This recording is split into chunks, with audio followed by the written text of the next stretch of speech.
Shalom, ketemu lagi dengan saya seperti biasa berbagi rema. Kapan lagi ya, mumpung lagi banyak waktu untuk mendalami Alkitab, mumpung masih nganggur.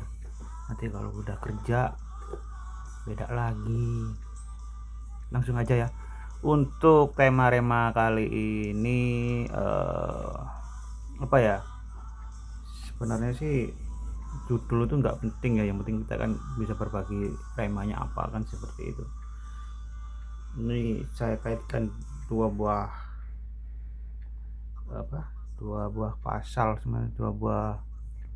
Yang pertama di kitab 1 Samuel pasal 4 sama di Injil Matius pasal 7 yang di ayat 15 tentang hal pengajaran sesat. Sebenarnya lebih kepada apa ya, kayak yang di kitab 1 Samuel itu ke tabut Tuhan ya. Kalau yang di ininya lebih ke Matius pasal 7 ayat ke 21 sampai 22 ya. Saya bacakan yang untuk di Matius pasal 7 ayat 21 sampai 22. Bukan setiap orang berseru kepada Tuhan, bukan setiap orang berseru kepadaku, Tuhan, Tuhan, akan masuk ke dalam kerajaan surga, melainkan dia melakukan kehendak Bapa-Ku di surga. Pada hari terakhir, banyak orang akan berseru kepadaku, Tuhan, Tuhan, bukankah kami bernubuat demi namamu dan mengusir setan demi namamu dan mengadakan banyak mukjizat demi namamu juga. Yang ke-23 saya lanjutkan aja. Pada waktu itulah aku akan berserang kepada mereka dan berkata, aku tidak pernah mengenal kamu, menyala daripadaku kamu sekalian pembuat kejahatan. Rema saya sebenarnya dari berikut hal pengajaran sesat itu sebenarnya bukan ini ya, orang yang mengajari kayak gereja setan seperti itu kan, bukan banyak nabi-nabi palsu ya, seperti dikatakan juga dalam ini. Tapi saya lebih kepada kesalahpahaman kita, kesalahan pemahaman kita salah kesalahan pemahaman kita sih terhadap Alkitab gitu, terutama ketika kita menggunakan kalimat dalam nama Tuhan Yesus gitu. Biasanya kita dalam berdoa kan selalu menggunakan dalam nama Tuhan Yesus gitu. Saya tidak akan membahas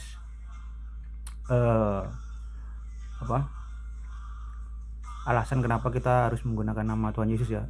Sebenarnya itu juga ada, saya sudah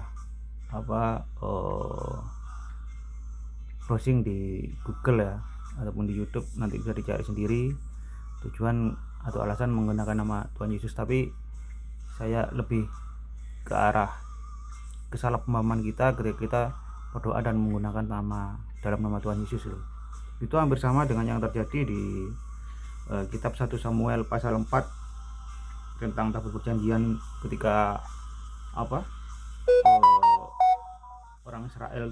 bangsa Israel berperang melawan bangsa Filistin gitu kan. Pada waktu pertamanya kan mereka kalah gitu kan, ketika perang melawan bangsa Filistin mereka kalah 4.000 orang gitu. Dan ketika mereka membawa tabut Tuhan, itu mereka kalahnya malah tambah banyak lagi gitu. Mereka kalah atau gugur 30.000 orang gitu. Itu kenapa sih gitu? Itu salah satu alasannya adalah ketika mereka membawa tabut perjanjian Tuhan itu sendiri, itu seperti dijadikan mantra gitu ya kan. Jadi berhala keberhasilan kalau yang di sini. Dijadikan berhala seperti jadikan jimat lah. Kalau di Jawa, kalau di Indonesia kan tahu kan, jimat supaya menang seperti itu kan. Dan sinilah yang terjadi gitu loh. Mengapa saya katakan seperti itu sebagai jimat atau seperti bala? Karena ketika tabut perjanjian itu dirampas oleh bangsa Filistin setelah mereka kalah kan, kemudian dan dikembalikan lagi kepada orang Israel, karena setelah dibawa ke orang-orang Filistin juga malah terjadi banyak tulah gitu ke bangsa Filistinnya, makanya dikembalikan ke bangsa Israel. Dan ketika dikembalikan, dan oleh sebab itulah kemudian Samuel itu meluruskan gitu fungsi dari tabut perjanjian Allah itu apa tuh, yakni kalau mereka mau menang itu sebenarnya bukan pada tabut perjanjiannya gitu, tapi kepada berbaliknya orang Israel kepada Tuhan atau Jehovah itu sendiri. Sini pada pasal kitab 1 Samuel pasal 7 ya, di ayat ketiga saya bacakan langsung. Lalu berkatalah Samuel kepada seluruh kaum Israel demikian, jika kamu berbalik kepada Tuhan dengan segenap hati, maka jauhkanlah para allah-allah asing dan para Asyot-oret di tengah-tengah kamu, dan tunjukkan hatimu kepada Tuhan dan beribadahlah kepadanya, maka ia akan membebaskan kamu dari tangan orang Filistin gitu. Jadi bukan tabut perjanjiannya gitu, tapi berbaliknya beribadatnya kita kepada beribadatnya orang Israel kepada Tuhan gitu loh. Dan sejak saat itu mereka bisa mengalahkan bangsa Israel gitu. Bangsa Filistin, bangsa Israel berhasil memukul mundur bangsa Filistin. Itu ada di ayat 10 sampai 13 ya, mungkin bisa dibaca sendiri. Dan kita kembali lagi kepada yang ingin saya sampaikan di mana tadi,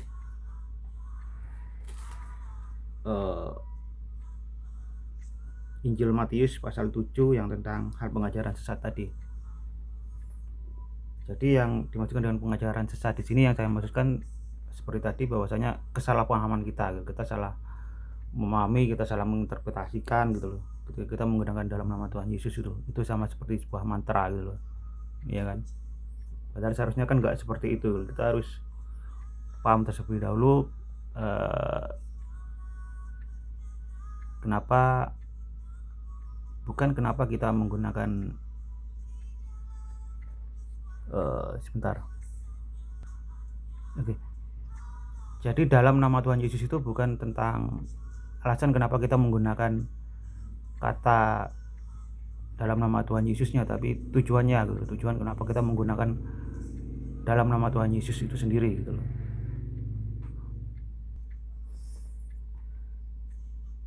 Kalau hanya sekedar alasan kita menggunakan dalam nama Tuhan Yesus kan supaya apa yang kita doakan itu kan terkabul gitu loh, kan terjadi gitu loh, ya kan? Seperti dalam surat Petrus 1 Korintus pasal 4 ayat 20 ya kan. Kemudian Injil Matius 18 ayat 19 sampai 20, terus Injil Yohanes pasal 14 ayat 13 sampai 14, juga surat 1 Yohanes pasal 15 ayat 14 sampai 15.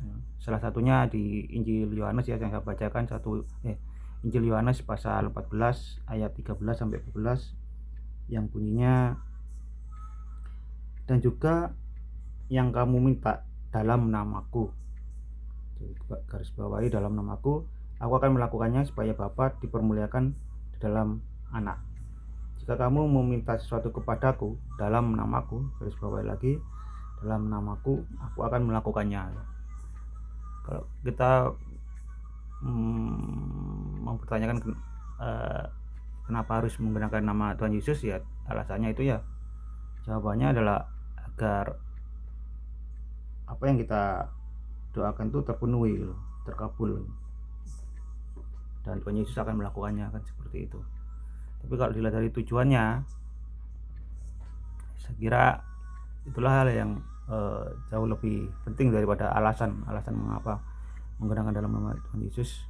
Tujuannya itu jauh lebih penting. Tujuan menggunakan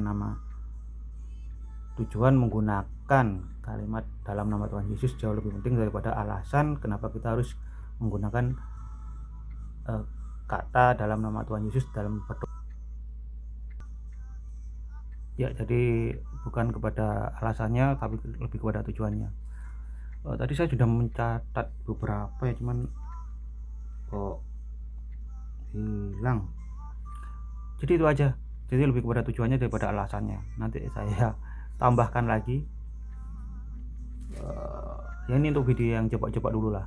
Nanti untuk lebih lengkapnya saya akan buat yang jauh lebih bagus. Dan saya harap teman-teman bisa terus mendukung saya. Tujuannya apa terus gitu kan? Kalau alasannya tadi semua supaya bisa terkabul kan. Tujuannya adalah tidak lain adalah sebagai sebuah penginjilan gitu ya kan, menyebarkan kabar baik gitu loh. Seperti kita lihat ketika Tuhan Yesus akan terangkat ke surga ya kan, di baik Injil Matius maupun Markus dan lainnya. Di Injil Matius pasal 28 ayat yang ke-19, karena itu pergilah dan jadikan sebuah bangsa muridku, baptislah mereka dalam nama Bapa, Putra dan Roh Kudus gitu. Ajarlah mereka melakukan segala sesuatu yang telah kuperintahkan kepadamu, dan diketahui aku menyertai kamu senantiasa sampai akhir zaman gitu. Yang di Injil Matius, Injil Markus jauh lebih lengkap. Ketika Yesus mulai terangkat ke surga, yakni ia pasal 16 ya, pasal 16 ayat 15. Lalu ia berkata kepada mereka, pergilah ke seluruh dunia, beritakanlah Injil kepada segala makhluk. Siapa yang percaya dan dibaptis akan diselamatkan, tapi siapa yang tidak percaya akan dihukum. Ayat 17, tanda-tanda ini akan menyertai orang-orang percaya, mereka akan mengusir setan-setan demi namaku. Mereka akan berbicara dalam bahasa-bahasa yang baru bagi mereka, mereka akan memegang ular, dan sekalipun mereka meminum racun maut, mereka tidak akan mendapat celaka. Mereka akan meletakkan tangannya ke atas orang sakit dan orang itu akan sembuh. Kita lihat yang di ayat 17 tadi.